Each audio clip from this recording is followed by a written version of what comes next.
कभी मौका नहीं आपको मिला कि नवाज शरीफ को और इमरान खान को आप इकट्ठा करें? बहुत सारे ये अब तो शरारत कर रहा है। नवाज शरीफ किसी जगह बैठे, ये मुझे सीनियर एंकर पर्सन नहीं बताया था कि किसी जगह बैठे हुए तो उन्होंने कहा जी दो दुश्मन है, एक का नाम इमरान खान है और दूसरा अजहर सिद्दीक है। नवाज शरीफ ही रहेगा नवाज शरीफ के साथ आने वाला। कब तक कब आती है चीज़ें और ये बातें क्लियर होगी, बाउंस बैक करेगा शबाज नवाज शरीफ। मैं बता दूँ, आप लोग आसिफ सईद खोसा साहब को भी एक्सटेंशन देना चाहते थे। देखिए मैं बताऊँ, अगर देना चाहते तो हमने कोई नहीं तरमीम लाए। फ़खर इमाम के जरिए बिल टेबल हुआ था। नहीं, मैं फिर बता चलूँ, 2 थे तो थी नहीं, हमारे पास 2 थे तो थी नहीं। फाद साहब 2018 अगस्त में आए, आरटीएस बिठाया, जो क्लोज मार्जिन से सीटें जीत रहे, ना हराने के लिए। हाँ जी, आपको हराने के लिए? बिल्कुल सर। और यार देखे फाद में चले टेक्निकली ले लें। अब आरटीएस भी आपके जनरल बाजू में बैठे हैं और आप अपने ही हक में भाई मैं उसकी वजह बता रहा हूँ आपके सामने, मैं आप लॉजिक रख रहा हूँ। कहेंगे कि 2/3 मेजोरिटी थी आपकी उस वक्त भी और उसको रोका गया। बिल्कुल ऐसा ही और गया। अब ये 2 था एक्सीडेंट आ गई ना, देखे ना, लेके ना 2 था एक्सीडेंट किस तरह लेके आए हैं। ख्वाजा आसिफ आप जान के छेड़ते भी हैं, आपके दोस्त भी हैं, किसी जगह सुना है, बड़ा प्यार करते हैं आपसे, डरते भी हैं आपसे कि गुफ्तगू को सख्त ना हो। पता क्या कहा था कि उनसे रब्ता हो गया था जनरल बाजवा साहब से, पंजाब की हुकूमत लेने का कहा है। और नवाज शरीफ सजा याफ्ता क्या दी था, उसे प्रोटोकॉल रेड कारपेट में बाहर क्यों भेजा गया। मेरी जब मुलाकात हुई थी खान साहब से तो पार्टी की टिकटों की तकसीम के हवाले से भी उनके बड़े एतराज़ात थे, खदशात थे। बतौर प्रोसिक्यूटर नैब आप केस हारे हुए हैं, जो करप्शन के केस है। मैं तो नहीं हारा, मुझे नैब तो आ रही है ना। अभी जो लोग पार्टी में वापस आना चाह रहे हैं और वो कुछ देर पार्टी में नहीं भी रहे थे, उन्होंने तकलीफें बर्दाश्त की, जिन्होंने मुश्किलात बर्दाश्त की पार्टी के लिए, तो उन्हें पार्टी में लेना चाहिए वापस। इतनी सख्त बातें करनी शुरू कर देते हैं, आग ठंडी करने की बजाय पार्टी से डिफेंड करना उनका मौकफ मुमकिन नहीं रहता।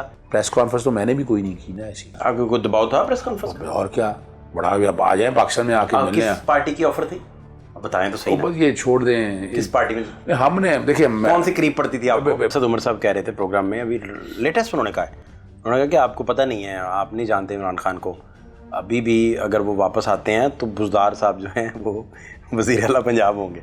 आज 2.5 साल हो गए हैं, उस्मान बुज़दार के खिलाफ कितने केसेस ले आए। अभी जो लोग पार्टी में वापस आना चाह रहे हैं और वो कुछ देर पार्टी में नहीं भी रहे थे, उनका आप क्या देखते हैं मुस्तकबिल? देखिए मैं एक बात बताऊंगा आपको, इसका फैसला तो अल्टीमेटली इमरान खान ने करना है। पाकिस्तान तहरीक इंसाफ इमरान खान से शुरू होकर वहीं ख़त्म होती है। ये मेरा या किसी सियासी जमात का कारकुन का कोई फैसला नहीं है। और इमरान खान ने जितनी तकलीफ, इतनी सख्त बातें करनी शुरू कर देते हैं, आग ठंडी करने की बजाय पार्टी से डिफेंड करना उनका मौकफ मुमकिन नहीं रहता। पार्टी कहती चुप करें, हमें कुछ नहीं पता, उनसे पूछे जाके। देखिए मैं फिर बात बताऊँ ना कि ये चूँकि वजह यही है कि हमारे यहाँ पाकिस्तान तहरीक इंसाफ का कारकुन जो है ना, वो इमरान खान के अलावा किसी की बात नहीं सुनता, ना वो सुनना चाहता है। इवन मेरी बातें भी, मैं आपको मैंने कई दफ़ा ऐसी बातें करता हूँ, बड़ी सख्त बातें होती हैं, लेकिन सवाल यही है, बात वहीं से शुरू होकर वहीं पे ख़त्म होनी है, ये मैं बता दूँ आपको। और पार्टी में जिसको आना है, लाना है, रखना है, इस बात का फ़ैसला इमरान खान ही करेंगे। मुश्किल हालात में देखें, यानी मेरी बात देख लें, मेरे घर पेट्रोल पंप से हमला हुआ, फायरिंग हुई, मुझे तकलीफ़ बर्दाश्त करने के लिए प्रेस कॉन्फ्रेंस तो मैंने भी कोई नहीं की ना ऐसी, या तो बता देना, मैं भी तकलीफ बर्दाश्त की ना। आपको कोई दबाव था प्रेस कॉन्फ्रेंस में? और क्या, बड़ा आ जाए पाकिस्तान में आके मिलने। किस पार्टी की ऑफर थी बताएं तो सही। बस ये छोड़ दें। किस पार्टी में? हमने देखिए कौन सी करीब पड़ती थी आपको? भाई देखिए मैं किंग्स पार्टी में जाने का तो ख्वाह कभी भी नहीं था, ये मैं बता दूँ आपको। लेकिन किंग्स पार्टी आपको मैसेजेस बड़े करवाती रही माजी में भी, कुछ पता नहीं था। देखिए मैं वही बता रहा हूँ, मैं इसलिए किंग्स पार्टी में जाने का ख्वाह नहीं रहा, और पहली दफ़ा है किसी सियासी जमात को मैं सपोर्ट कर रहा हूँ और उसका नाम पाकिस्तान तहरीक इंसाफ है। कभी मौका नहीं आपको मिला कि नवाज शरीफ को और इमरान खान को आप इकट्ठा करें? बहुत सारे ये अब तो शरारत कर रहा है, चलिए। और मैं एक बात बता दूं आपको, बराह रास्त नहीं, नवाज शरीफ किसी जगह बैठे, ये मुझे सीनियर एंकर पर्सन नहीं बताया था कि किसी जगह बैठे हुए तो उन्होंने कहा जी 2 दुश्मन है, एक का नाम इमरान खान है और दूसरा अजहर सिद्दीक है। तो उन्होंने पूछा अजहर सिद्दीक क्यों? उन्होंने कहा जी हर प्रोजेक्ट में 56 कंपनियों में, मेट्रो ऑरेंज में, मेट्रोज में, बाकी सारे मामले हमसे कोई ज़ाती दुश्मनी है। मैंने उन्हें कहा जी मेरी कोई ज़ाती दुश्मनी किसी के साथ नहीं, मैं तो ये करप्शन और लूट मार जो होती है ना, उस हवाले से मामलात को लेकर चलता हूँ। और उन्हीं दिनों एक सर्विंग ब्यूरोक्रेट और कुछ दोस्त हैं हमारे, उन्होंने मुझसे रब्ता किया था। उन्होंने कहा तुम बात कर सकते हो इमरान खान से सिविल लिबर्टीज़ की बात करो। आज नवाज शरीफ जो, मैं तो हैरान हूँ कि नवाज शरीफ जो वोट को इज्जतों का दारिया रोंद गया बाहर है। मैं एक बात और बता दूँ, नवाज शरीफ नहीं रहेगा शहबाज शरीफ के साथ आने वाला, कब आती है चीज़ें और ये बातें क्लियर होगी, बाउंस बैक करेगा नवाज शरीफ। मैं बता दूँ, मैं तो उस नवाज शरीफ को जानता हूँ। जब उस वक्त मुझसे रब्ता किया गया उस ब्यूरोक्रेट ने, उन्होंने कहा कि आप बात करें सिविल लिबर्टीज़ पे, हम सारे इकट्ठे होते हैं, हम एस्टेब्लिशमेंट की या इंटरफेरेंस उतनी खो जितनी हुकूमत चलाने के हवाले से है। बाकी किंग्स पार्टी बनाना, पार्टी तोड़ना, पार्टी को रोंद के चलना। आपके दौर में आप लोग आसिफ सईद खोसा साहब को भी एक्सटेंशन देना चाहते थे? देखिए मैं बताऊँ, अगर देना चाहते तो हमने कोई नहीं तरमीम लाए। सवाल ये बताएं आप, हमें बातें होती रहती हैं, छोड़ें इस बात को। हमने ऐसी किसी ऐसी यानी सपोर्ट नहीं। फ़खर इमाम के जरिए बिल टेबल हुआ था। नहीं, मैं फिर बता चलूँ, मैं देखें, पाकिस्तान तहरीक इंसाफ की बात करें, पार्टी के तौर पर अपना लाए हो। और दूसरी बात मैं फिर बताना चलूँ ना, देखिए हमारे पास तो आईनी दो तहरीक तो थी नहीं, हमारे पास दो तहरीक तो थी नहीं। ये तो आईनी तरमीम लाने के लिए 2 तिहाई अक्सर की ज़रूरत है। और कहा गया कि आप पाकिस्तान तहरीक इंसाफ को एस्टैब्लिशमेंट लाई है। फाद साहब 2018 अगस्त में आए, RTS बिठाया, जो क्लोज मार्जिन से सीटें जीत रहे, ना हराने के लिए। हाँ जी, आपको हराने के लिए? बिल्कुल सर। और यार देखे फाद, मैं चले टेक्निकली ले लें, मैं टेक्निकल सामने रखता हूँ, मैं अब सबूत देता हूँ आपको। RTS बिठाया। अच्छा, अब RTS भी आपके जनरल बाजू में बैठे हैं और आप अपने ही हक में। भाई मैं उसकी वजह बता रहा हूँ आपके सामने, मैं आप लॉजिक रख रहा हूँ। कहेंगे कि 2/3 मेजोरिटी थी आपकी उस वक्त भी और उसको रोका गया। बिल्कुल ऐसा ही और गया। अब ये 2 तारीख आ गई ना, देखे ना, लेके ना 2 तारीख किस तरह लेके आए हैं। राव से आगे चलते हैं, मैं दूसरा सबूत देता हूँ आपको इसका। ख्वाजा आसिफ, आप जान के छेड़ते भी हैं, आपके दोस्त भी हैं, किसी जगह सुना है, बड़ा प्यार करते हैं आपसे, डरते भी हैं आपसे कि गुफ्तगू को सख्त ना हो जाए, सख्त गुफ्तगू ना हो जाए इस हवाले से। तो वो उन्होंने खुद मंसूर अली खान के प्रोग्राम में और बाकी जगह पता क्या कहा था कि उनसे रब्ता हो गया था जनरल बाजवा साहब से, पंजाब की हुकूमत लेने का कहा है। और हमने फिर देखा नहीं, ये अप्रैल 2019, 8 महीने बाद। आप खुद अंदाज़ा लगाए ना कि अगर तो एस्टैब्लिशमेंट साथ थी तो फिर अप्रैल 2019 में रब्ता क्यों हो गया। अच्छा, फिर उससे आगे चले जाए, नवाज शरीफ सजा याफ्ता कैदी था। अगर नवाज शरीफ के साथ ये करप्शन नहीं, ये सारे मामले सच थे, तो उसे बाहर क्यों भेजा गया? उसे प्रोटोकॉल रेड कारपेट में बाहर क्यों भेजा गया? रेड कारपेट में फिर लाया क्यों गया उसको? तो सवाल तो फिर ये है। असद उमर साहब कह रहे थे प्रोग्राम में, अभी लेटेस्ट उन्होंने कहा है, उन्होंने कहा कि आपको पता नहीं है, आप नहीं जानते इमरान खान को, अभी भी अगर वो वापस आते हैं तो बुज़दार साहब जो हैं वो वज़ीर आला पंजाब होंगे। असद उमर साहब ने कहा। देखिए मैं फहद एक बात बताऊँ मैं आपको, मैं भी क्रिटिक रहा हूँ उस्मान बुज़दार का। मैंने, आपको याद है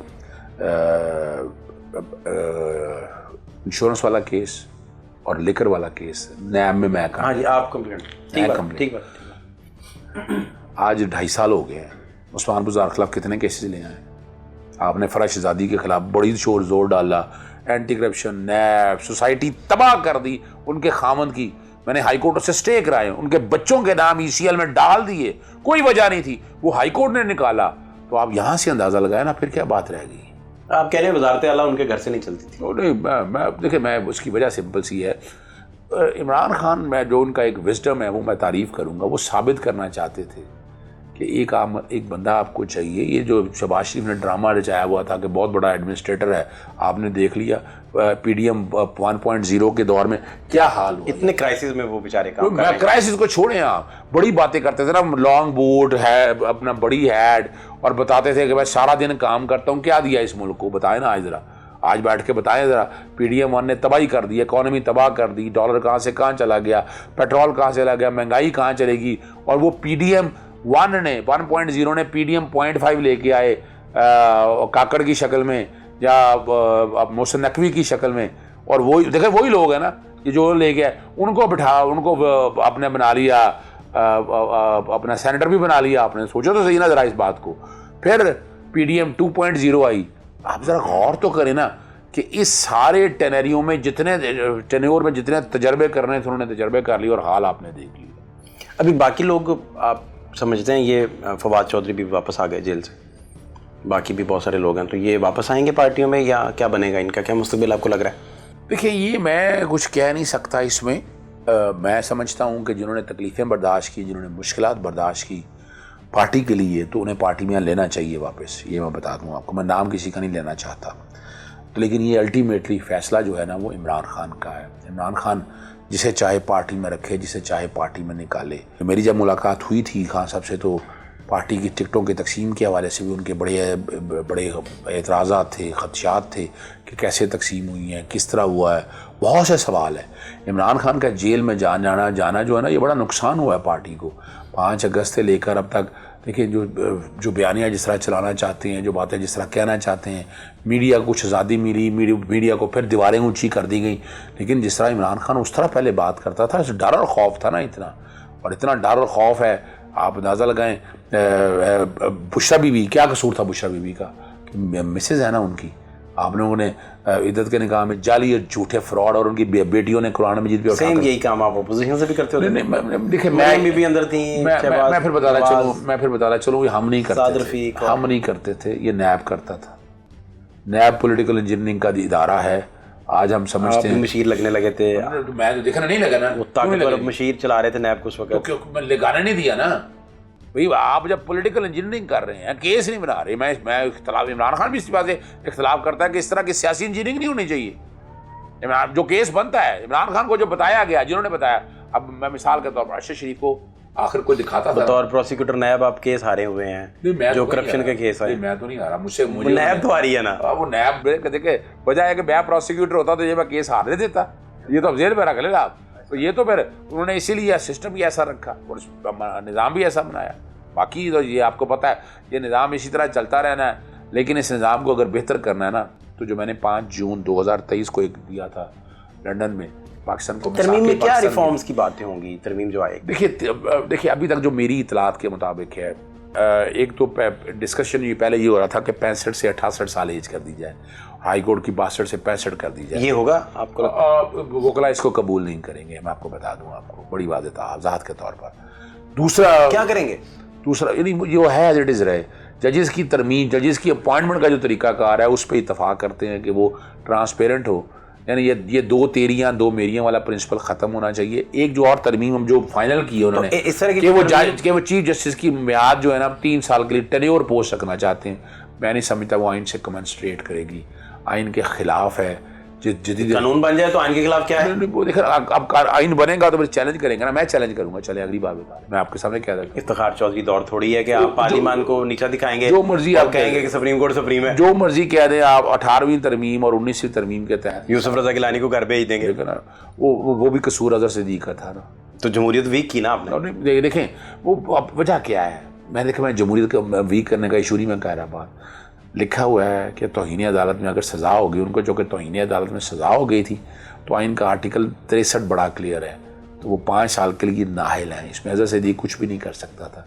अजहर सिद्दीक ने आइन और कानून की पासदारी की और इसीलिए वो मामला लेकर गए, दैट्स ऑल। आप कह रहे हैं कि वो बस आपका एक आइन का एक प्रोसेस, आपने ड्यू प्रोसेस। देखिए ड्यू प्रोसेस ऑफ लॉ की बात है ना, हमारा तो काम यही है ना कि आइन की पासदारी करना। फिर आप अदलिया को क्यों कहते हैं, ब्लेम देते हैं कि वो प्राइम मिनिस्टर घर भेज देती है? नहीं, मैं उससे इख्तिलाफ, देखिए वो देखिए नवाज शरीफ मर्डर का भी उस पर, देखिए मैं बताऊं, नवाज शरीफ को जो है जो मिस डिक्लेरेशन थी, उनको मिस डिक्लेरेशन पे घर बिल्कुल, या तो आइन तरमीम कर दें आप, बिल्कुल सही है। इमरान खान केस मुख्तलिफ है। इमरान खान को पॉलिटिकल इंजीनियरिंग कैसे किया आपने? तोशाखाना में, जिस तरह तोशाखाना 120 दिन से आगे नहीं जा सकता था, आपने साइफर का केस जो आपने बनाया, आपने फिर तोशाखाना का नैब के जरिए रेफरेंस बनाया। खान साहब को किसी ने बताया कि मुफ्ता इस्माइल और खकान अब्बासी साहब ने कुछ नहीं किया, तो उन्होंने कहा मेरी जो कंपेन चल रही है एहतसाब की, वो डैमेज होगी, इन्हें अंदर ही रहने दो। नहीं, ऐसी बात नहीं, मेरा नहीं ख्याल है, मेरा नहीं ख्याल है। चूँकि वजह थी कि जितने सबूत दिखाए गए ना, सबूत तो पता है आपको, दिखाने वाले नैब उन्होंने सबूत तो उन्होंने वो दिखाते हैं ना, जनाब ये देखें, ये ठेके में ये हुआ, ऐसा हुआ। तो अब एक जो कि एक्सपर्टी, जितना चीज़ें आनी है उसको, चीज़ों को सामने रख के बात आने वाले आप 2 महीने कैसे अब देख रहे हैं, क्योंकि उनमें सबसे इम्पोर्टेंट तो ये तरमीम है। मैं एक बात बताऊँ, ये तरमीम तो ख्वाब रह गया, ये नोट कर लें आप। मंसूर अली शाह टेक ओवर कर जाएंगे? नहीं, मंसूर अली शाह का टेक ओवर नहीं, आइन टेक ओवर करेगा। सवाल ये नहीं है, आइन टेक ओवर करेगा और आइन की पासदारी जो करनी है इन जजेस ने करनी है। दूसरा, मैं बड़ी ईद से पहले एक्सपेक्ट कर रहा था, लेकिन आज 190 मिलियन पाउंड का केस जो है वो बेंच ही डीलिस्ट कर दिया।